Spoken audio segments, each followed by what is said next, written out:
Hi ಎಲ್ರಿಗೂ ನಮಸ್ಕಾರ, welcome back to my channel. ನಾನು ನಿಮ್ಮ ರಮ್ಯ ನವೀನ್. ಎಲ್ಲರೂ ಹೇಗಿದ್ದೀರಾ? ಐ ಹೋಪ್ ಎಲ್ಲರೂ ಚೆನ್ನಾಗಿದ್ದೀರಾ ಅಂತ ಭಾವಿಸ್ತಾ ಇವತ್ತು ನಾವು ಡೇ 2 ರೆಸಾರ್ಟಲ್ಲಿ ಡೇ 2 ವ್ಲಾಗ್ನ ಸ್ಟಾರ್ಟ್ ಮಾಡ್ತಾ ಇದ್ದೀವಿ. ಆ್ಯಕ್ಚುಲಿ ಬೆಳಿಗ್ಗೆ ಟೈಮ್ ಎಷ್ಟು? 8:20. 8:15 ಆಗ್ತಾ ಇದೆ. ನಾವು ಬೆಳಗ್ಗೆನೇ ಎದ್ದು ಕಾಫಿ ಕುಡಿದು ಈಗ ಪೂಲ್ ಹತ್ರ ಬಂದಿದ್ದೀವಿ. ಸ್ವಲ್ಪ ಬಿಸಿಲು ಬರಲಿ ಅಂತ ಕಾಯ್ತಿದ್ದೀವಿ. ರಕ್ಷಿತಾ ಇಳ್ದಿದ್ದಾಳೆ, ಕಾಣ್ತಾ ಇದ್ದೀವಿ. ನಾನು ನೀರಲ್ಲಿ ಇಳಿಯೋದು ಬೇಡ ಅಂದ್ಕೊಂಡಿದ್ದೀನಿ, ನನಗೆ ಸ್ವಲ್ಪ ಕೋಲ್ಡ್ ಆಗಿಬಿಡುತ್ತೆ. ಬಿಸಿಲು ಬರಲಿ ಅಂತ, ಬಿಸಿಲು ಬಂದರೆ ಸ್ವಲ್ಪ ನೋಡೋಣ ಅಂತ. ಮಳೆ ಇವ್ರು ಇಳಿತಾರೆ, ಇವ್ರು ಇಳಿತಾರೆ. ಮಳೆ ಸೀಸನ್ ಏನು ಹೋಗ್ಬೇಕಂತ ಅನ್ಸಲ್ಲ. ಸಮ್ಮರ್ ಇದ್ದಿದ್ರೆ ಚೆನ್ನಾಗಿರ್ತಾ ಇತ್ತು. ಬಟ್ ನೀರೇನು ಅಷ್ಟು ಚಳಿ ಇಲ್ಲ. ಅದು ಫ್ರೆಶ್ ನೀರು ಬೆಚ್ಚಗಿದೆಯಂತೆ. ಸೊ ನೋಡೋಣ. ಆಮೇಲೆ ಇನ್ನೊಂದು ನಮ್ಮ ಅಥರ್ವ ಬಂದಿದ್ರಂತೂ ಸಖತ್ತಾಗಿ ಆಟ ಆಡ್ಕೊಂತ ಇದ್ದ. ಅವನು ಬಿಟ್ಬಿಟ್ಟು ಬಂದ್ಬಿಟ್ಟು ಚೆನ್ನಾಗಿದ್ದಿದ್ರೆ GRS ಅಂತ ಅಂದ್ರೇನೆ ಅವನಿಗೆ ಅದಕ್ಕೆ ಖುಷಿ. ಇಟ್ಕೊಳ್ಳಿ, ಕೈ ನೋತೈತೆ ನನಗೆ. ತುಂಬಾ ನೆನಪಾಯ್ತವನೆ ಅವನಂತ. ಬಿಟ್ಬಿಟ್ಟು ಬಂದ್ಬಿಟ್ಟು ತುಂಬಾ ನೆನಪಾಯ್ತವನೆ ಅಂತೆ. ನಿನ್ನೆ ಎಲ್ಲ ನೆನಪಾಗ್ಲಿಲ್ವಾ? ನಿನ್ನೆನೂ ನೆನಪಾಗ ನನ್ನ ಮಗ ನೆನಪಾಗದಿರೋ ಕ್ಷಣ ಯಾವುದೇ ಹಿಂಗೆ ಚೆನ್ನಾಗಿ ಬರ್ತಾಯಿತ್ತು. ಹಂಗಿಟ್ಕೊಂಡು ನನ್ನ ಮಗ ನೆನಪಾಗದಿರೋ ಕ್ಷಣ ಯಾವ್ದು ಹೇಳು. ಬಟ್ ಫ್ರೆಂಡ್ಸ್, ಹಾನೆಸ್ಟ್ ರಿವ್ಯೂ ಕೊಡೋದಾದರೆ ಸೀರಿಯಸ್ಲಿ ಸಖತ್ ಎಂಜಾಯ್ ಮಾಡಿದ್ವಿ. ರೆಸಾರ್ಟ್ ಅಂತೂ ನನಗೆ ಈಗ ಹೋಗಿದ್ದೀವಿ, ನಾವು 1-2-3 ರೆಸಾರ್ಟಿಗೆ ಹೋಗಿದ್ದೀವಿ. ಬಟ್ ನಂಗೆ ಇದ್ರಷ್ಟು ಯಾವುದೂ ಇಷ್ಟ ಆಗಿರಲಿಲ್ಲ. ಮಜಾ ಕೊಟ್ಟಿಲ್ಲ, ಯಾವುದು ಇಷ್ಟ ಇಲ್ಲ. ಬರೀ ಫೋನ್ ಬೀಳ್ಸೋದೆ, ಹಿಡ್ಕೊಬಿಟ್ಟೆ ಅಂತೆ. ಆಯಿತಾ, ನಮಗೆ ಬೇರೆ ಯಾವುದು ರೆಸಾರ್ಟ್ ಇಷ್ಟೊಂದು ಇದೆಲ್ಲ ಕೊಡ್ಸಿ. ಇಲ್ಲಿ ಇಂಡೋರ್ ಗೇಮ್ಸ್ ಚೆನ್ನಾಗಿದೆ, ಸರ್ವಿಸ್ ಇರ್ಬೋದು, ಫುಡ್ ಟೇಸ್ಟ್ ಇರ್ಬೋದು. ನಂಗೆ ಇವರೆಲ್ಲ ಎದುರಿಸ್ಬಿಟ್ಟಿದ್ರು ಅಲ್ಲಿ ಎಲ್ಲ ಕೊಬ್ಬರಿ ಎಣ್ಣೆ ಊಟ ಹಂಗೆ ಹಿಂಗೆ ಅಂತ ಅಂದ್ಕೊಂಡು. ಯಪ್ಪ, ನಂಗಂತೂ ಫುಡ್ ವಿಚಾರದಲ್ಲಿ ನನಗೆ ಸ್ವಲ್ಪ ಚೆನ್ನಾಗಿರಬೇಕು, ಇಲ್ಲಾಂದರೆ ನಂಗೆ ಊಟನೇ ಸೇರೋದೇ ಇಲ್ಲ. ನಾನು ಏನೋ ಹೊಟ್ಟೆ ಹಸಿತಾ ಇದೆ ತಿನ್ಬಿಡೋಣ ಅಂತ ನಾನು ತಿನ್ನೋದಿಲ್ಲ. ನಾನು ಹಿಂಗೆ ಇರಬೇಕು ಅಂತ ಎಕ್ಸ್ಪೆಕ್ಟ್ ಮಾಡ್ತಾ ಇರ್ತೀನಿ. ಬಟ್ ಇಲ್ಲ ಅಂತ ನಂಗೆ ಸಖತ್ತು ಇಷ್ಟ ಆಯಿತು. ಬನ್ನಿ ಹಂಗೆ ತೋರಿಸಿ ಒಂದು ರೌಂಡ್. ಹಿಂಗೆ ಬಿದ್ದು ಒದ್ದಾಡ್ತಾವಳೆ, ಸ್ವಿಮ್ಮಿಂಗ್ ಮಾಡ್ತಾವಳಂತೆ. ಸಖತ್ತು ಟೇಸ್ಟಿಯಾಗಿತ್ತು. ಮತ್ತು ನಾವು ಏನು ಕೇಳ್ತೀವಿ ಅದನ್ನು ಬೇಗ ಮಾಡಿಕೊಡ್ತಾರೆ, ಮತ್ತು ಅಷ್ಟೇ ಟೇಸ್ಟಿಯಾಗಿರುತ್ತೆ. ಅದು ತುಂಬ ನನಗೆ ಫುಡ್ ವಿಚಾರದಲ್ಲಿ ಫುಲ್ ಸ್ಯಾಟಿಸ್ಫ್ಯಾಕ್ಷನ್. ಚೆನ್ನಾಗಿ ಊಟ ಮಾಡಿದ್ವಿ. ಮತ್ತು ರಾತ್ರಿ ಕೇಕ್ ವಿಷಯ ಹೇಳಲೇಬೇಕು. ಕೇಕ್ ಅಂತೂ ಎಷ್ಟು ಆಸಮಾಗಿತ್ತು ಅಂದರೆ, ಫ್ರೆಶ್ ಕೇಕು ಬಾಯಿಲಿಟ್ರೆ ಕರ್ಗೋಗ್ತಾ ಇತ್ತು. ನಾವು ಕಟ್ ಮಾಡಿಬಿಟ್ಟು ಒಂದೊಂದು ಪೀಸ್ ತಿನ್ಬಿಟ್ಟು ಕೊಟ್ಬಿಟ್ವಿ. ಆಯಿತಾ, ತಗೊಳ್ಳಿ ಎಲ್ಲ ಅಂತ ಅಂದ್ಬಿಟ್ಟು. ಆಮೇಲೆ ಅಯ್ಯೋ ಇಟ್ಕೊಬೇಕಿತ್ತು, ನಾವೇ ಈಗ ತಿನ್ಬೇಕು, ಬೆಳಗ್ಗೆ ಎದ್ದ ತಕ್ಷಣ ತಿನ್ನಬೇಕು ಅಂತ ಅನ್ಸೈತಿ. ಆ ಫ್ಲೇವರ್ ಹಂಗೆ ಬಾಯಲ್ಲಿ ನೆನಪಾಗ್ಬಿಡ್ತು. ಅಯ್ಯೋ ತಿನ್ಬೇಕಿತ್ತಲ್ಲ, ನಾವು ಇಟ್ಕೋಬೇಕಿತ್ತು ಅಂತ. ತುಂಬ ಚೆನ್ನಾಗಿತ್ತು. ಇವ್ರನ್ನ ಕೇಳೋಣ, ಸಕ್ಕತ್ತಾಗಿ ಮಾಡ್ಕೊಟ್ಟಿದ್ರಿ, ಏನಾದ್ರು ಕೇಕ್ ಸಿಗುತ್ತಾ ಅಂತ ಅಂದ್ಬಿಟ್ಟು. ಅಂದರೆ ಲೈಕ್ ನಮಗೆ ನಾವು ತಗೊಳ್ಳೋ ಥರ ಅಂತನಾದ್ರು. ಟೇಸ್ಟ್ ಅಂತೂ ನಿಜವಾಗ್ಲೂ ಎಷ್ಟು ಚೆನ್ನಾಗಿತ್ತು ಅಂದರೆ, ಊಟ ಸೂಪರ್ ಆಗಿತ್ತು. ಇನ್ನೊಂದು, ಈ ನೇಚರ್ ಹೇಗಿದೆ ಅಂದರೆ, ಇವರು ರೆಸಾರ್ಟ್ ಜೊತೆಗೆ ಬೆಳೆಗಳನ್ನು ಬೆಳೀತಾರೆ. ಅವ್ರ ಕ್ರಾಪ್ ಇದು ಮಾಡಿ ಆರ್ಗಾನಿಕ್ ಫಾರ್ಮು ಇದೆ ಇಲ್ಲೆಲ್ಲ. ಸಕ್ಕತ್ತಾಗಿದೆ. ಈ ಕಡೆ ಹೋಗೋಣ. ನೋಡಿ, ಯಾವುದೋ ನಮ್ಮದೇ ಯಾವುದೋ ಇಲ್ಲಿಗೆ ಬಂದಮೇಲೆ ನನಗನ್ಸಿರೋದು, ನನಗೂ 1-2 ಎಕರೆ ಜಾಗ ತಗೊಂಡು ಒಂದು ಈ ಥರ ಮಾಡಬೇಕು ಅಂತೆಲ್ಲ. ಫಾರ್ಮ್ ಹೌಸ್ ಮಾಡ್ಕೊಂಡ್ರೆ ತುಂಬಾ ಚೆನ್ನಾಗಿರುತ್ತೆ. ನೋಡಿ ಸಾಕು, ನಮ್ಮ ಮೈಸೂರು ಅಕ್ಕಪಕ್ಕ ಎಲ್ಲ ಅಷ್ಟು ಕಾಸ್ಟ್ಲಿ ಇರುತ್ತೆ, ಸಿಕ್ಕಾಪಟ್ಟೆ ಕಾಸ್ಟ್ಲಿ ಇರುತ್ತೆ. ಎಲ್ಲೋ ತುಂಬ ದೂರದಲ್ಲಿ ಹೋದ್ರೆ ಕಡಿಮೆಗೆಲ್ಲ ಸಿಗ್ಬೋದೇನೋ. ನಾವು ನೋಡಿದೀವಲ್ಲ ಅಂದರೆ ತುಂಬ ದೂರ, ಒಂದು ನಮ್ಮ ಮನೆಯಿಂದ ಒಂದು 50-60 ಕಿಲೋಮೀಟರ್ ಡಿಸ್ಟೆನ್ಸಲ್ಲಿ ನಾವೇನಾದರೂ ಲ್ಯಾಂಡ್ ಹುಡುಕ್ತೀವಿ ಅಂತ ಅಂದರೆ, ಅಗ್ರಿಕಲ್ಚರ್ ಲ್ಯಾಂಡ್ 40 ಲಕ್ಷಕ್ಕೆಲ್ಲ ಎಕರೆ ಸಿಗುತ್ತೆ, 40 ಲಕ್ಷಕ್ಕೆಲ್ಲ 1 ಎಕರೆ ಆ ಥರ ಸಿಗುತ್ತೆ. ಬಟ್ ನಮಗೆ ಸ್ವಲ್ಪ ಹತ್ತಿರದಲ್ಲೇ ಒಂದು 15-16 ಕಿಲೋಮೀಟ್ರಲ್ಲಿ ಎಷ್ಟಿದೆ ಅಂತ ಅಂದರೆ ಲ್ಯಾಂಡು ಎಷ್ಟು ರೀ, ಅದಕ್ಕೆ ವಿಚಾರ. ಕುಂಟೆಗೆ 4 ಲಕ್ಷ, ಕುಂಟೆಗೆ 4 ಲಕ್ಷ, ಕುಂಟೆ 1,60,00,000 ಒಂದು ಎಕರೆಗೆ ಆ ಥರ ಎಲ್ಲ ಇದೆ. ಏನು ತಗೊಳ್ಳೋದು ಯಪ್ಪ, ಆಸೆನೇ ನಾನು ಸದ್ಯಕ್ಕೆ ಮರ್ತು ಬಿಟ್ಟಿದ್ದೀನಿ. ಎಲ್ಲಿ ತಗೊಳ್ಳೋದು ಅಷ್ಟೊಂದು ಇದ್ರೆ ಪ್ರೈಸ್. ಬಟ್ ಇದನ್ನ ನೋಡಾದ್ಮೇಲೆ ಜೀವನದಲ್ಲಿ ನನ್ನ ಮಗನ್ ಏನಾದ್ರೂ ಕಷ್ಟ ಆಗ್ಲಿ, ಹಗ್ಲು ರಾತ್ರಿ ದುಡಿಯೋದಾಗ್ಲಿ, ಏನು ಗೊತ್ತಾ, ಫಾರ್ಮ್ ಹೌಸ್ ಮಾಡ್ಕೋಬೇಕು. ಹಿಂಗೊಂದು ಸ್ವಿಮ್ಮಿಂಗ್ ಪೂಲು, ನಾವು ಇದ್ವಲ್ಲ ರೂಮ್ ಇದೆಯಲ್ಲ, ಆ ಥರದೊಂದು ಮನೆ ಮಾಡ್ಕೊಂಡ್ಬಿಟ್ರೆ ಒಂದು ರೂಮ್ ಏನಿದೆ ಗೊತ್ತಾ, ಅದು ಒಂದು 15/25 ಆ ಥರ ಬರುತ್ತೆ. 15/25 ಥರ ಸ್ಕ್ವೇರ್ ಫೀಟು. ಸೊ ಆ ಥರ ಮಾಡಿ ಅಂಚನೆ ಮಾಡಿ ಒಳಗಡೆ POP ಎಲ್ಲ ಮಾಡಿ ಆ ಥರ ಮಾಡಿ ಹೋದಾಗ, ವೀಕೆಂಡ್ಸಲ್ಲಿ ಹೋದಾಗ್ಲೂ ಏನೋ ಆ ಥರ ಒಂದು ಮಾಡ್ಕೋಬೇಕು ಅನ್ನೋ ಆಲೋಚನೆ ತುಂಬ ದಿನದಿಂದ ಇತ್ತು. ಇದು ನೋಡಿದ್ಮೇಲೆ ಇನ್ನೂ ಸ್ಟ್ರಾಂಗ್ ಆಗಿ ಅನಿಸಿದೆ. ಸೊ ನೋಡೋಣ, ಬೈ ಗಾಡ್ ಗ್ರೇಸ್ ಅದರಿಂದ ಆಗಲಿ, ಚೆನ್ನಾಗಿರುತ್ತೆ, ನೋಡೋಣ. ಖಂಡಿತ ಅದನ್ನ. ಬಟ್ ಅದೊಂದು ಆಸೆ ಇದೆ ಫ್ರೆಂಡ್ಸ್. ಅದರಲ್ಲೂ ಇದನ್ನ ನೋಡಾದ್ಮೇಲಂತೂ ನಮ್ಮಿಬ್ರಿಗೂ ಖಂಡಿತವಾಗ್ಲೂ ಮಾಡ್ಕೊಬೇಕು ಅಂತ ಆಸೆ ಜಾಸ್ತಿ ಆಯಿತು. ಬಟ್ ತುಂಬ ಕಷ್ಟ ಇದೆ ನಾವೀಗಿರೋವಂಥ ಪರಿಸ್ಥಿತಿಯಲ್ಲಿ. ನೋಡೋಣ, ಇದೆಲ್ಲ ದೇವರ ಆಶೀರ್ವಾದ. ನೋಡಿ, ಇಲ್ಲಿ ಬೀಸುವ ಗಾಳಿ ಊರಲ್ಲಿ ಯಾಕಿಲ್ಲ, ಇಲ್ಲಿ ಸಿಕ್ಕುವ ಪಾಠ ಶಾಲೆಯಲ್ಲಿ ಯಾಕಿಲ್ಲ, ಎಲ್ಲ ಥರ ಗಿಡಗಳಿದೆ ಗುರುವಿಲಿ. ಸಿಂಗಾರ ಬಿದ್ರು ಮತ್ತು ಈ ಅಡಿಕೆ ಮತ್ತು ಇದು ತಾಳೆ ಗಿಡ ಅಂತ ಹೇಳ್ತಾರೆ. ತಾಳೆನಾ? ಅದು ಯಾವ್ದ್ರಿ? ಅದು ನಾನು ತಾಳೆ ಗಿಡ ಅಂತ, ಅದು ತಾಳೆ ಎಣ್ಣೆ ಅಂತ ಮಾಡ್ತಾರೆ. ಅದು ಹಳ್ಳಿ ಕಡೆ ಬೆಳೀತಾ ಇದ್ರು. ಇಷ್ಟೇ ಚಿಕ್ಕ ಚಿಕ್ಕ ತೆಂಗಿನಕಾಯಿ ಥರ ಬರುತ್ತೆ ಅದು. ಅದು ತಾಳೆ ಗಿಡ ಅಂತಾರೆ ಅದನ್ನ. ತಾಳೆ ಫ್ಯಾಮಿಲಿ ಮೆಂಬರ್ಸ್ ಎಲ್ಲ ಜಾಸ್ತಿ ಜನ ಬಂದರೆ ನಿಜವಾಗ್ಲೂ ಚೆನ್ನಾಗಿರುತ್ತೆ, ಬಟ್ ಎಕ್ಸ್ಪೆನ್ಸಿವ್. ಇವ್ರು ಏನು ಗೊತ್ತಾ, ರೆಸಾರ್ಟ್ಗಳು ಅಂದರೆ ಇವರು ಎಲ್ಲೋ ಇರ್ತಾರೆ, ಬಟ್ ಈ ಜಾಗನ ಒಂದು ವ್ಯವಸಾಯವಾಗೂ ಯೂಸ್ ಮಾಡಿಕೊಂಡು ರೆಸಾರ್ಟಲ್ಲೂ ಪ್ಲಾನ್ ಮಾಡಿ ಜನಗಳು ಅದೇ ಥರ ಇಷ್ಟಪಡೋದು. ಈಗ ಏನು ಗೊತ್ತಾ, ಅರಣ್ಯನೆಲ್ಲ ಕಡ್ದು ಏನೇನೋ ಮಾಡೋದ್ರ ಬದಲು ನೋಡಿ, ವಿತ್ ಪ್ರಕೃತಿ ಜೊತೆಗೆ ಒಂದು ಬಿಸ್ನೆಸ್ಸು ಅಲ್ವಾ? ಎಷ್ಟು ಗುಡ್ ಐಡಿಯಾ ನೋಡಿ. ನೋಡಿ, ಅತ್ತಾಗ ಬೆಳೆನೂ ಬೆಳೀತಾವ್ರೆ, ಆಯ್ತಾಗೆ ಅರ್ನಿಂಗ್ಸು ಮಾಡ್ತಾವ್ರೆ. ಸೊ ಈ ಥರ ಮಾಡಬೇಕು. ಕೈ ನೋಡ್ತಿದೆ ಅಲ್ವಾ ರಮ್ಯ? ಒಂದು ಪ್ರಕೃತಿನೂ ಹಾಳಾಗಲಿಲ್ಲ ನೋಡಿ, ಎಲ್ಲ ಹೆಂಗಿತ್ತು ಹಂಗೆ. ಪೂಲಲ್ಲಿ ಒಂದು ಫೋಟೋ ತಗೊಡಿ. ಖಂಡಿತ ತಗೊಳ್ಳೋಣ.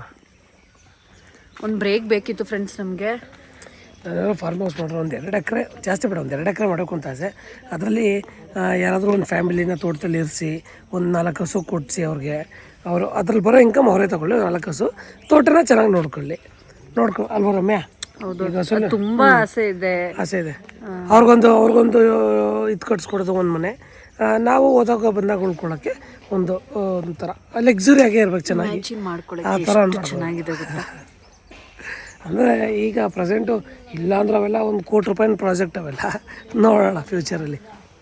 ಒಟ್ಟಲ್ಲಿ ಈಗ ಪ್ರೆಸೆಂಟ್ ಸಿಚುವೇಷನಲ್ಲಿ ಕಷ್ಟ ಇದೆ. ಇನ್ನು 5-6 ವರ್ಷದಷ್ಟರಲ್ಲಾದರೂ ಅದನ್ನು ಗುರಿ ಇಟ್ಕೊಂಡಿದ್ದೀನಿ, ಮಾಡೇ ಮಾಡ್ತೀನಿ. ಮಾಡಿ, ಆಲ್ ದ ಬೆಸ್ಟ್. ನಾನು ಯಾವಾಗಲೂ ಹೇಳ್ತಾ ಇರ್ತೀನಿ, ಯಾವಾಗಲೂ ಆಸೆ ಕನ್ಸು ಕಾಣೋದಕ್ಕೆ ಏನ್ರಿ ಖರ್ಚು ಮಾಡ್ಬೇಕು. ಆಮೇಲೆ ಏನು ಗೊತ್ತಾ, ನಾನು ಹೇಳಿದ್ದನ್ನ ಮಾಡೇ ಮಾಡ್ತೀನಿ. ಅದು ರಮ್ಯಂಗೆ ಗೊತ್ತು, ನಾನು ಯಾವಾಗಲೂ ಹೇಳ್ತಾ ಇರ್ತೀನಿ. ನಾನು ಅದೇನಾರು ಒಂದು ಹೇಳಿದ್ರೆ ಅದೇನೋ ಗೊತ್ತಿಲ್ಲ, ದೇವರು ತಥಾಸ್ತು ಅಂತನೇನೋ ಗೊತ್ತಿಲ್ಲ, ಅದಾಗುತ್ತೆ. ನಾನು ಯಾವಾಗಲೂ ಹೇಳ್ತಾ ಇದ್ದೆ, ನಾನು ಕೃಷ್ಣ ತಗೋತೀನಿ ಅಂತ ತಗೊಂಡೆ. ಹಂಗೆ ನಾನು ಏನಾದ್ರು ಒಂದು ಹೇಳ್ತಾನೆ ಇದ್ದರೆ ನಾನು ತಗೊತೀನಿ. ಸೊ ಹಂಗೆ ಇದನ್ನ ಯಾವಾಗಲೂ ಹೇಳ್ತಾ ಇರ್ತೀನಿ. ನಾನು ಹೇಳ್ತಾ ಇರ್ಬೇಕು, ಯಾವತ್ತೇನು ಗೊತ್ತಾ, ಒಳ್ಳೇದನ್ನ ಮಾತಾಡ್ತಾರೆ, ಅದು ನಮ್ಮ ಲೈಫಲ್ಲಿ ಮ್ಯಾನಿಫೆಸ್ಟ್ ಆಗುತ್ತೆ. ಏನು ಗೊತ್ತಾ, ಯಾವಾಗಲೂ ನಾನು ತಗೋತೀನಿ. ನಾವು ಮಾಡೋದು ಬಿಡೋದು ಸೆಕೆಂಡ್ರಿ, ಅದು ಆಗುತ್ತೆ ಬಿಡುತ್ತಾ ಅಂತ. ಕನ್ಸು ಕಾಣೋದಕ್ಕೆ ನಿಜವಾಗ್ಲೂ ದುಡ್ಡು ಕೊಡಬೇಕಾಗಿಲ್ಲ. ಇನ್ನೊಂದು ಆಗಿರ್ಬೇಕಾದ್ರೆ ಯಾಕೆ ವರಿ ಮಾಡಬೇಕು. ಇನ್ನೊಂದು ಏನು ಹೇಳ್ತೀನಿ ಗೊತ್ತಾ, ಶುಭ ನುಡಿಯೋ ಸೋಮ ಅಂದ್ರೆ ಗೂಬೆ ಕಾಣಿಸ್ತ ಮಾಮ ಅನ್ಬಾರ್ದು. ಯಾವಾಗಲೂ ಬಾಯಲ್ಲಿ ಒಳ್ಳೇದೇ ಮಾತಾಡಬೇಕು. ಯಾಕೆ ರಕ್ಷಿತಾ ಅಳ್ತಾ ಇದೆಯಾ? ಒಂದೇ ಕಣ್ಣಲ್ಲಿ ಅಳ್ತಾಳೆ. ಏನೇ ನಿಜ ತಾನು ಹೇಳ್ದ, ಯಾವಾಗಲೂ ಮನುಷ್ಯ ಪಾಸಿಟಿವ್ ಆಗಿ ಮಾತಾಡಬೇಕು, ಪಾಸಿಟಿವ್ ಆಗಿರಿ. B positive. ಯಾಕಂದ್ರೆ ನಮ್ಮ ಬ್ಲಡ್ ಓ ಪಾಸಿಟಿವ್. ನಂದು ಓ ಪಾಸಿಟಿವ್, ಇವ್ರದ್ದು ಓ ಪಾಸಿಟಿವ್, ನನ್ನ ಮಕ್ಕಳದು ಓ ಪಾಸಿಟಿವ್, ಇಬ್ರದ್ದು ಓ ಪಾಸಿಟಿವ್ ಅಂದಾದ್ಮೇಲೆ ಇನ್ನೇನು.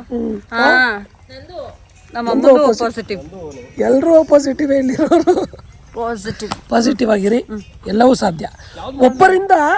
ಒಬ್ಬರಿಂದ ಅದು ಸಾಧ್ಯ ಅಂದ್ರೆ ಅದು ಎಲ್ಲರಿಂದನೂ ಸಾಧ್ಯ. ಈಗ ಏನು ಗೊತ್ತಾ, ಮೋಟಿವೇಟ್ ಆಗಿ ತಗೊಳ್ಳಿ. ಈಗ ನೋಡಿ, ಯಾರೋ ಏನು ಗೊತ್ತಾ, ಈಗ ಯಾರೋ ಒಬ್ಬ ಏನೋ 1 ಕೋಟಿ ಸಂಪಾದನೆ ಮಾಡ್ತಾನೆ, 10 ಕೋಟಿ ಸಂಪಾದನೆ ಮಾಡ್ತಾನೆ, 100 ಕೋಟಿ ಸಂಪಾದನೆ ಮಾಡ್ತಾನೆ, ಅವನಿಗೆ ಕೇಪಬಿಲಿಟಿ ಇದೆ ಅಂದರೆ ಪ್ರತಿಯೊಬ್ಬರಿಗೂ ಇರುತ್ತೆ. ಆದರೆ ಧೈರ್ಯವಾಗಿ ಮುನ್ನುಗ್ಗುವಂತ ಯಾರೋ ಒಬ್ಬನ ಕೈಲಿ ಹೊಟ್ಟೆ ಸಣ್ಣ ಮಾಡ್ಕೊಳಕ್ಕಾಗತ್ತೆ, ನನ್ನ ಗಂಡನ ಕೈಲಿ ಹೊಟ್ಟೆ ಸಣ್ಣ ಮಾಡ್ಕೊಳಕ್ಕಾಗಲ್ವ ಹೇಳಿ ಫ್ರೆಂಡ್ಸ್? ನಂಗೆ ನೋಡಕ್ ಆಯ್ತಾ ಇಲ್ಲ ಫ್ರೆಂಡ್ಸ್. ಹಾಗೆ ಆಗುತ್ತೆ, ಮಾಡೇ ಮಾಡ್ತೀನಿ. ಓಕೆ, ಇನ್ನು 3 ತಿಂಗಳಲ್ಲಿ ಈ ಹೊಟ್ಟೆ 3 ತಿಂಗಳು ಪ್ರೆಗ್ನೆಂಟ್ ಥರ ಇರೋ ಹೊಟ್ಟೆನ 3 ತಿಂಗಳು ಪ್ರೆಗ್ನೆಂಟ್ ಥರ ಇಲ್ಲ ಗಾಯ್ಸ್. ಇದು ಒಂದು 6-7 ತಿಂಗಳು ಪ್ರೆಗ್ನೆಂಟ್ ಥರ ಐತೆ. 3 ತಿಂಗಳು ಅಂತೆ, 3 ತಿಂಗಳು ಹೊಟ್ಟೆನೇ ಬಂದಿರಲ್ಲ. ಆಯಿತು, 6 ತಿಂಗಳು ಪ್ರೆಗ್ನೆಂಟ್ ಥರ ಇರೋದನ್ನ 3 ತಿಂಗಳಲ್ಲಿ 3 ತಿಂಗಳು ಮಾಡ್ಕೊತಾರೆ. ಆಮೇಲೆ ಇನ್ನು 3 ತಿಂಗಳಿಗೆ ಫುಲ್ 0 ಮಾಡ್ಕೊಂತಾರೆ. 3 ತಿಂಗಳಿಗೆ 0 ಮಾಡ್ತೀನಿ. ಆಯ್ತು, ನೋಡೋಣ. ಓಕೆ, ಯಾಕಪ್ಪ ಶಿವಪ್ಪ ಇಳಿಯಲ್ವಾ? ಶಿವಪ್ಪ ಬಾರಪ್ಪ ನನ್ನ ಜೊತೆ ಆಡಪ್ಪ. ನಾನು ಇಳ್ದಿದ್ನಲ್ಲ, ಇಳ್ದು ರೀಲ್ಸ್ ಎಲ್ಲ ಮಾಡೈತಲ್ಲ, ತಲೆಗೆಲ್ಲ ಮಾಡ್ಕೊಳಲ್ಲ ನಾನು, ನನ್ನ ಕೈಲಿ ಆಗಲ್ಲ ತಲೆಗೆ. ನಾನಷ್ಟೇ, ಅಲ್ಲಿ ರೂಮಲ್ಲಿ ಇಟ್ಕೊಟ್ಟಿದ್ರು ತಲೆಗೆ ಹಾಕೊಳ್ಳೋದು ಆಗ್ದಂಗೆ. ಅದು ಅಲ್ಲಿ ವಾಶ್ರೂಮಲ್ಲಿ ಶವರ್ ಮಾಡ್ಕೊಳಕ್ಕೆ. ಏನು ನೋಡಿ ಗೈಸ್, ನವೀನ್ ಅಣ್ಣನ ನವೀನಣ್ಣ ಏನಣ್ಣ ನೀನು ಏನೋ ಹೇಳ್ದಪ್ಪ ನೋಡಿ ಬಿಸಿಲು ಇಷ್ಟು ಚೆನ್ನಾಗಿ ಬಂತು ಫುಲ್ ಚಳಿ ಆಯ್ತು ಅಲ್ವಾ ವಿಡಿಯೋನು ಎಷ್ಟು ಸಕ್ಕತ್ತಾಗಿ ಬರುತ್ತೆ ಗೊತ್ತಾ ಬಿಸಿಲಿದ್ರೆ ಡಯೋಡಿ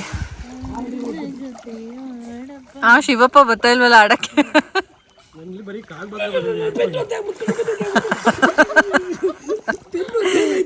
ಒದ್ದೆ ಆದ್ರೆ ಆಗ್ತಾಯಿಲ್ಲ ಅಂದ್ರೆ ಪೂಲ್ಗೆ ಇಳ್ದುಬಿಟ್ಟು ಒದ್ದೆ ಆಗ್ಬಾರ್ದು ಅಂತೆ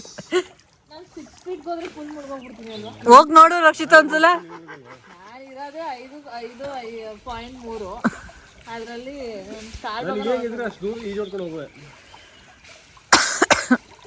ಇನ್ನೇನಿಲ್ಲ ಅಲ್ವೇನ್ರು ತಿಂಡಿ ಮಾಡ್ಕೊಳ್ಳೋದು ಒಯ್ತಾ ಇರೋದು ಮುಗೀತು ಅಂತ ನೆಕ್ಸ್ಟ್ ಬರ್ಡೇ ಯಾರು ಬರ್ತಾ ಇದೆ ಯಾರು ಯಾವ ರೆಸಾರ್ಟ್ ಕರ್ಕೊಯ್ತಾರೆ ಓ ಬರೋ ಇದೆಯಾ ನಿನ್ಗೆ ರಜಾ ಹಾಕೊಂಡು ಕರ್ಕೊಯ್ತೀನಿ ಬತ್ತೀಯ ನೆಕ್ಸ್ಟ್ ನಿಮ್ಮ ಮನೆಯವ್ರದ್ದು ಆಗಸ್ಟ್ಗೆ ಬರ್ಡೇ ಬಾಯ್ ನೆಕ್ಸ್ಟ್ ಇವ್ರದ್ದು ನವೆಂಬರ್ ನಿಮ್ಮ ಡ್ಯಾಡಿ ಯಾವಾಗ ಜುಲೈ ಅಲ್ಲ ನಾನು ಎಲ್ಲಾರನ್ನೂ ವೈಟ್ ಕ್ಲಾಸ್ದಾಗ ಕರ್ಕೊಂಡು ಹೋಗ್ತೀನಿ ಇವನ ಕರ್ಕೊಂಡು ಹೋಗ್ತಾರಂತೆ ಫಿಕ್ಸು ಅಲ್ಲಿ ತುಂಬಾ ಕಾಸ್ಟ್ಲಿ ಅಲ್ವಾ ನಾನು ಕರ್ಕೊಂಡು ಇವನ ಸ್ವಲ್ಪ ಕಾಸ್ಟ್ಲಿ ಇದೆ ಒಂದು 13 ಆ ಥರ ಇರುತ್ತೆ ಹೋಗಿ ಇವನ ನಾನು ಕರ್ಕೋತೀನಿ ಇವನಿಗೆ ಕರ್ಕೋಗಿ ಕರ್ಕೋಯ್ತೀನಿ ಹೋಗೋಣ ಒಂದ್ಸಲ ಇದು ಫ್ಯಾಮಿಲಿ ಎಲ್ಲರೂ ಹೋಗೋ ಥರ ಏನಾದ್ರು ಮಾಡಿ ನನಗೇನಾದ್ರು ಆಯ್ತಲ್ಲ ಬನ್ನಿ ಅಂದಾಗ ಓಡ್ಬರ್ಬೇಕು ಯಾರು ಫಸ್ಟ್ ಬರ್ತೀರಾ ನಾನು ಹೆಂಡ್ತಿನ ಬಾಬೈದನ ತಂಗಿನ ಯಾರು ನಾವು ನಿನ್ನ ಸೇವ್ ಮಾಡ್ತೀವಿ ಅಂತ ನಾವೇ ಬಿದ್ದೋಗ್ಬಿಟ್ರೆ ಹೋಗ್ಲಾ ಹೋಗ್ಲಾ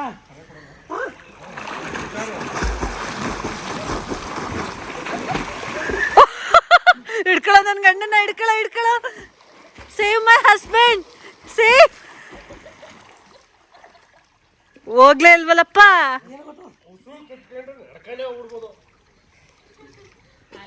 ಹೋಯ್ತೀನಿ ಸುಮ್ಮನೆ ನಡಿ ಎದ್ದು ತಿಂಡಿ ಮಾಡೋಣ ಯಾರು ಬರ್ತಾರೆ ಅಂತ ಟೆಸ್ಟ್ ಮಾಡಕ್ಕೆ ಲೋ ಮೊದ್ಲೇ ಹುಷಾರಿಲ್ಲ ಅಂತ್ಯಾ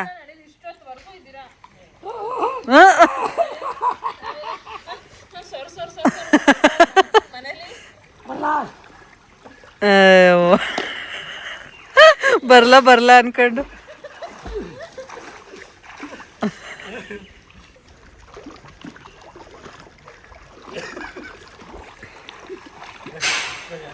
ಆಕ್ಚುಲಿ ಆಗಿ ಈ ಲೊಕೇಶನ್ಗೆ ವೈಟ್ ಎಷ್ಟು ಚೆನ್ನಾಗಿ ಕಾಣ್ತೈತೆ ಗೊತ್ತಾ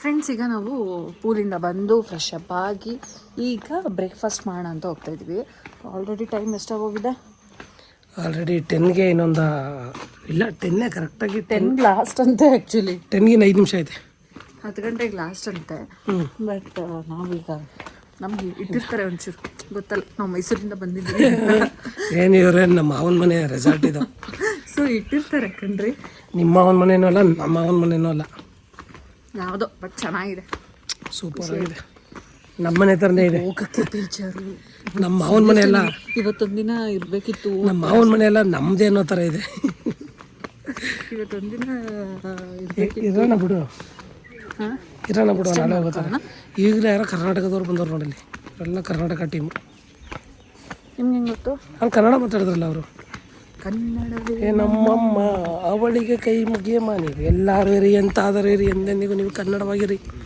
ಅಷ್ಟು ಅಂತ ಓಕೆನಾ ಸಾಕಾ ತೋರಿಸಿ ಇದನ್ನು ತೋರಿಸಿ ಫ್ರೆಂಡ್ಸ್ ಈಗ ನಾವು ಡೈನಿಂಗ್ ಹಾಲ್ ಹತ್ರ ಬಂದ್ವಿ ಬೆಳಗ್ಗೆ ಬ್ರೇಕ್ಫಾಸ್ಟ್ ಮಾಡೋದಕ್ಕೆ ಅಂತ ಅಂದ್ಬಿಟ್ಟು ಇಲ್ಲಿ ಬ್ರೇಕ್ಫಾಸ್ಟ್ ಅಂತೂ ವೆರೈಟಿ ಫುಡ್ಸ್ ಇತ್ತು ನಾವು ಯಾವ ತಿನ್ನೋದು ಎಲ್ಲನೂ ಟೇಸ್ಟ್ ಮಾಡೋಣ ಅಂತ ಅನ್ನಿಸ್ತಾ ಇತ್ತು ಸೊ ಈಗ ನಾವು ಕೂಡ ಹಾಕ್ಕೊತಾ ಇದ್ದೀವಿ ನಮ್ಗೆ ಏನು ಬೇಕು ಅದನ್ನು ಹಾಕೊಬೋದು ಬ್ರೇಕ್ಫಾಸ್ಟು ಅಷ್ಟೇ ಚೆನ್ನಾಗಿತ್ತು ವೆಜ್ ಇತ್ತು ಸೊ ನಾವು ರಾತ್ರಿ ಡಿನ್ನರು ಮತ್ತು ಮಧ್ಯಾಹ್ನ ಲಂಚು ನಾವು ನಾನ್ ವೆಜ್ ಮಾಡಿದ್ವಿ ಈಗ ಬ್ರೇಕ್ಫಾಸ್ಟಿಗೆ ವೆಜ್ ಇದೆ ಪೂರಿ ಇದೆ ದೋಸೆ ಇದೆ ಕಾಬೂಲ್ ಕಡಲೆಕಾಳು ಗೊಜ್ಜು ಮತ್ತು ಮ್ಯಾಗಿ ಇದೆ ಶಾವಿಗೆ ಇದೆ ವೆರೈಟಿ ಫುಡ್ ಇತ್ತು ಆಯಿತಾ.